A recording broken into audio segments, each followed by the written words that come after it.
the events in Charleston to rob us, as I wrote to you this week, to burglarize our ability to worship and to be the body of Christ in moments when we really do need to be that body. And so I welcome you here, and I am keeping our brothers and sisters. It is ironic in the extreme that it was during a Bible study,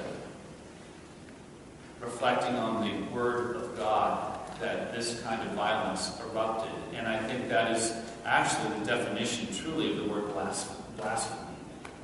So I want to preach against that, stand against that this morning with you, and be who we are. And in that regard, I want to say Happy Father's Day. It is humbling to preach to you on Father's Day because it has been the most humbling experience of my life being a father. I think every man here deserves a medal. And I know that we are sensitive in the church. We talk about God's grace and love, God taking away the sharp edges and replacing our hearts with a Christ-like heart, and on and on and on. But for one Sunday, can we just go manly? Does anybody mind? Because I think we need to put a little bang and pow into the church from time to time. I'm the father of 2 daughters, and one of which is working out, and I myself work out. I have the privilege of having good friends that work out, and it's so fun to introduce. Does every man here know bang and pow? I can ask John Knopf to show me. Here's bang, and here's pow. You know, nothing like having some cables to show your kids. Can you imagine a 12-year-old girl introducing her dad to bang and pow? It's just one of the highlights of being a parent, truly. There is a lot of bang and there's a lot of pow in the readings today. They're pictures of how to be a man. 3 of them, as a matter of fact, and they're all profound. So I'd just like to use the readings this morning to give you these biblical pictures. The first is David. This is how David gets to be David. This is the singular moment that changes his life. Without this moment, there's no King David. Without King David, it's really hard to get to Jesus, who was a direct linear blood descendant of the young man who stands facing a monster of a man. This is a signature moment in the Bible, and it gives us a picture about how to be a faithful man. Now, these Philistines, that's the Semitic word. Do you hear the Greek word underneath the word Philistine? How about Phoenician? These Philistines were sea people. They had blue and green eyes. They were mariners. They came from Greece and the Greek Isles and Crete and Cyprus. They brought with them something that the Israelites had not seen, and that is metal weapons. We're in the age of bronze. Did you hear how the narrator took great pains to tell you about all the bronze that Goliath, this monster of a man, was wearing? This is why it's such a crisis, because the Israelites had never faced a foe like this before, and the Philistines, frankly, are cleaning their clocks. And King Saul knows that they are one battle away from total extermination. This is the moment in which we meet young David. David knows this too. But David's got something that these other soldiers doesn't have. He's been in the heat of battle. He's been by himself with those sheep when lion and bears, and there is great evidence to suggest that they roamed across the ancient Holy Land. Lions and bears. This is not an exaggeration. He's actually telling the exact truth. He had faced down the most wild animals, not with guns, with licenses and guides. He had rocks and leather tongs. That's what he had. Now, friends, there is a moment in time. This is the biblical moment when you man up. This is a moment in every movie that's worth watching. Any movie that Mel Gibson was ever in, this is the moment. The Patriot, he's only made the same movie 20 times. walks out in the heat of battle, and he knows that everyone's dying around him, and he's got to stand his ground. And he does. Because he knows if he doesn't, everyone around him and behind him will die. The most poignant stories from the battlefield are stories about people standing their ground to save the lives of the compatriots, their comrades that they were fighting for. And they know if it's not them and it's not, and the men are in the house, they can preach this better than I could. If it's not them and it's not there and it's not right at that moment, someone has to stand up. And David did. He tried to put on all the, you see, Saul tries to dress him up with all this fancy new weaponry. The Israelites don't have that stuff. David knows he's not going to be successful. So David takes what he knows best. He takes the stones and he takes the sling. Now I want to tell you, did you notice that he's actually running towards Goliath? He actually knows he's better when he's in motion. Can you imagine hitting a target that's this big from 20 yards out, moving? It is an unbelievable moment. Now I want to tell you that it's not true that men don't read the Bible. I have 2 younger brothers. I tried for years to replicate this with my youngest brother, who I gave a good head start to. I hit him every other place. I never quite got to the forehead, and we're grateful for that today. But anyway, don't try this at home. It's actually quite difficult to do. I've seen someone in the Middle East actually do this, hit a target with a sling. It's very impressive. David knows instinctively what to do. He doesn't waste any time. He does a little biblical trash talk. And then he sends that stone so hard, the narrator says, that it actually cracks this bone and sinks into the skull. And it kills Goliath instantly. The editors of the lectionary think you all are kind of lightweights. They don't tell you the rest of the story. Don't you want to hear the rest of the story? David can hardly pick up Goliath's sword. This is disrespect in the Semitic world. You take your own sword of this guy, he cuts the head off of Goliath, he holds it up, and the Israelites overrun the dejected Philistines, and literally, they're saved for an entire generation because of this moment. There are times to man up, to stand our ground, to face the opponent, and to say, if you're going to get to them, you've got to come through me. That is a biblical picture of manhood. It's okay from time to time, to be faithful like David was. The second picture of manhood comes from Paul's beautiful second letter to the Corinthians. This is what's known in the New Testament. It's kind of rough theologically. The Come to Jesus letter. Paul had founded this church. He loved this church. He grows the church. He leaves the church to go plant new churches, and they start acting Episcopalian. At 8 o'clock service, I asked, what did they start doing like all good Episcopalians? And of course, Ron Davis said, drink.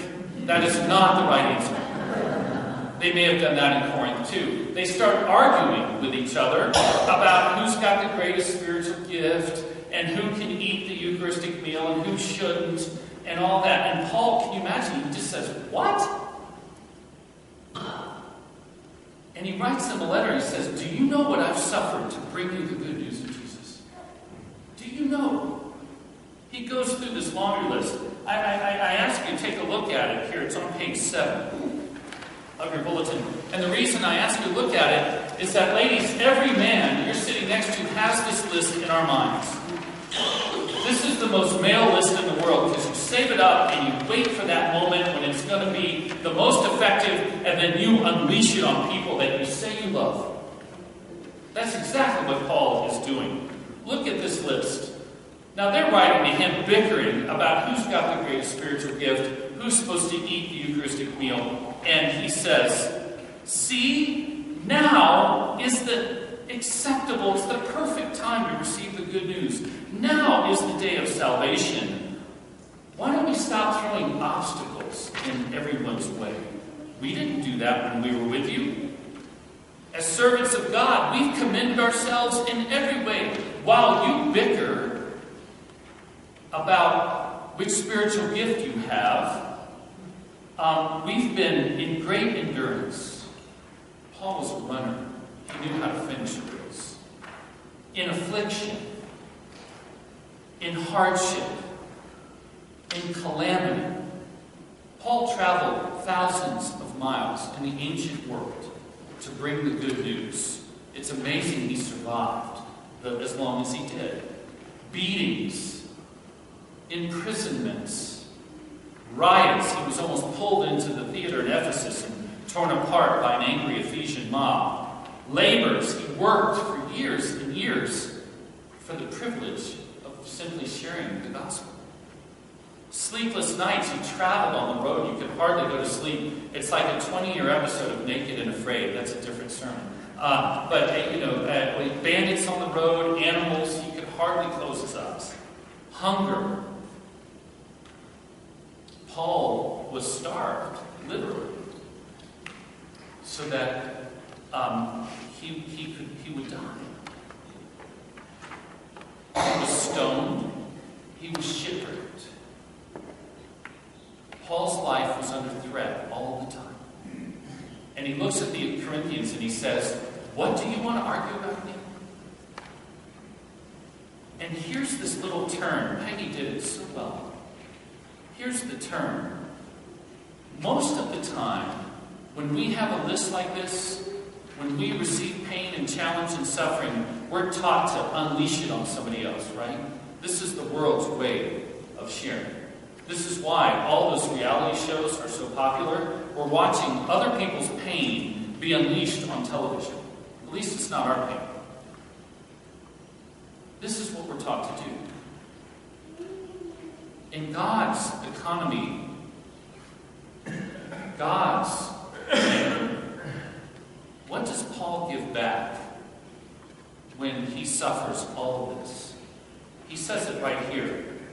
What does he receive in return? Continue the sentence, please, because he's not done listing.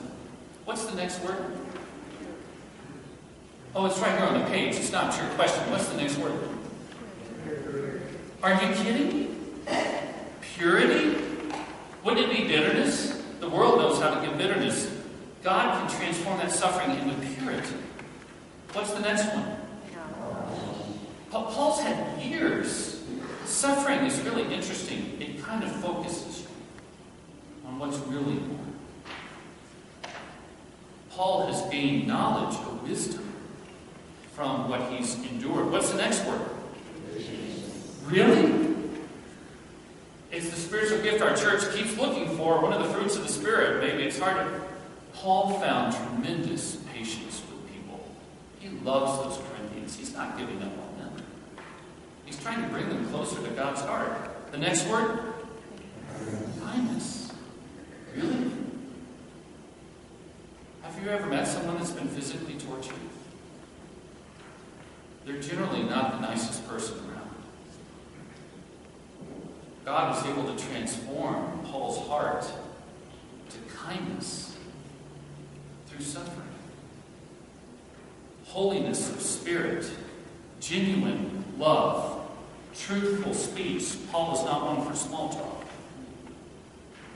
And God's own power. This is what Paul has been given.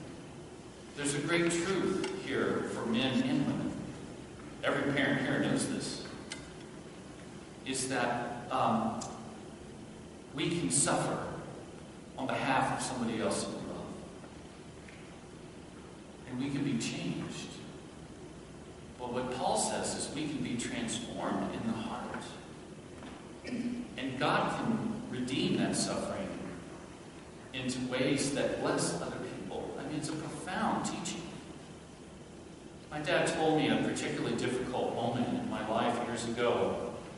He said, "Son, get to 50 married to the same person and alive. That's the goal."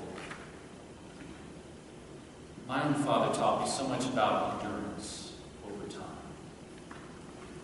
What he say in Scottish parlance, you plow the field.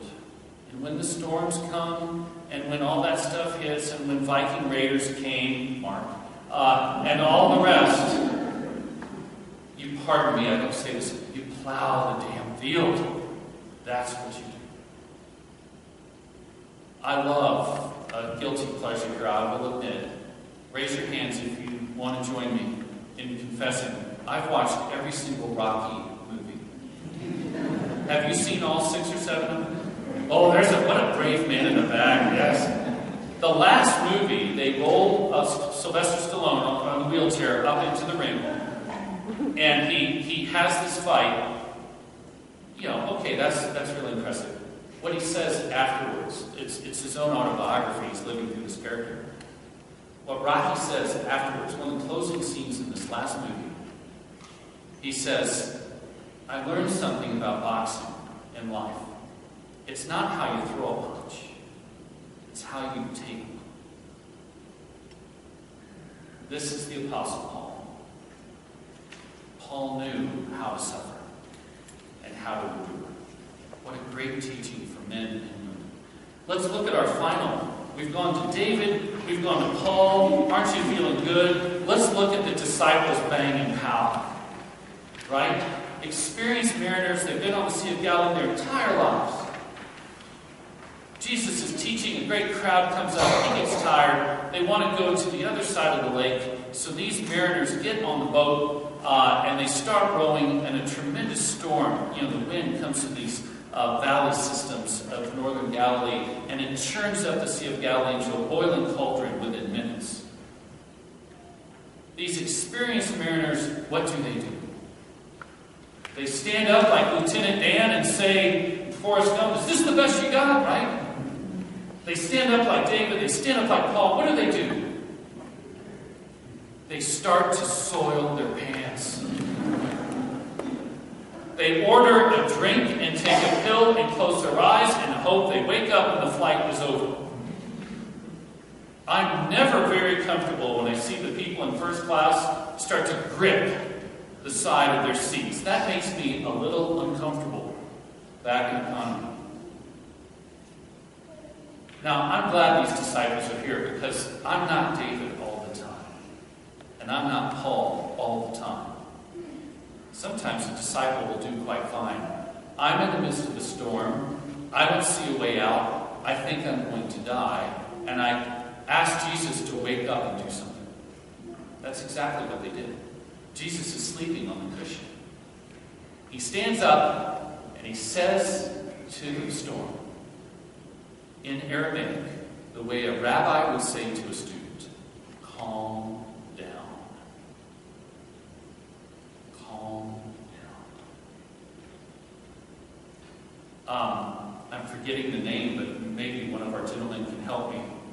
The colonel, played by Mel Gibson, in the movie We Were Soldiers Once, the first significant ground action in Vietnam. What's his name? Hal Moore. Thank you, Larry. We Were Soldiers Once. Excellent movie. They drop Hal Moore, and it's a battalion. What's the size? A couple of hundred men. A battalion, thank you. They drop Hal Moore in a battalion onto a Vietnamese mountain. They don't know that there's an entire Vietnamese army under the mountain. They drop it by helicopter, so the first wave is less than 100 guys. And then the helicopters leave, and they have to hold that ground until the next wave of reinforcements arrives. This actually happened, the first significant ground action in Vietnam. There's a great scene in that movie. The man on the radio is screaming into the radio for artillery. And Hal Moore is standing in the middle of this fierce firefight, walks up to the radio man and says, what? Calm down. Because he knows that the person on the other side will not be able to understand what the radio man is screaming. In the middle of one of the worst firefights of the Vietnam War, Hal Moore says to his man, calm down. The radio man takes a breath, and starts to speak differently into the radio. It's a signature. It's an amazing moment. It must have been an amazing moment. Sometimes that is the picture that I need to see. Is faithful people under tremendous stress. They don't know what to do. We don't know what to do, and we think we're going to die. And Jesus says, calm down. Peace. I can take care of the storm. You need to hold it together. It's a wonderful picture of being a faithful man and woman today. Friends, who are you today? David? Paul? One of those disciples? The beautiful thing is we can be all three at any moment in our lives. And God is faithful. And Jesus can calm those storms. Happy Father's Day to each and every one. In the name of the Father, and of the Son, and of the Holy Spirit.